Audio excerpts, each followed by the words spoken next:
20 அடி ஆழத்தில் சிக்கி உயிருக்கு போராடும் 2 வயது குழந்தை. குழந்தையை உயிருடன் மீட்கும் போராட்டத்தில் தாயின் பரிதவிப்பு காண்போரை கண்கலங்க வச்சிருக்கு.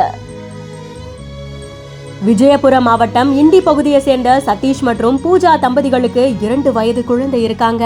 நேற்றைக்கு சாயங்காலம் குழந்தை விளையாடிக்கிட்டு இருக்கும் போது எதிர்பாராத விதமா அங்கு இருந்த ஆழ்துளை கிணறு ஒன்றுல விழுந்திருக்காங்க. கிட்டத்தட்ட 15 - 20 அடி ஆழத்துல குழந்தை சிக்கி இருக்கிறதா சொல்லப்படுது.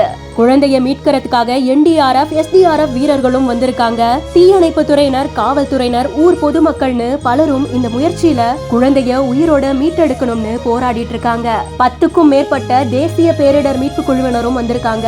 ஆழ்துளை கிணறுக்கு பக்கத்திலேயே ஒரு பெரிய குழி தோண்டப்பட்டு குழந்தைய மீட்டு எடுக்கிற பணி தீவிரமா நடந்துகிட்டு இருக்கு.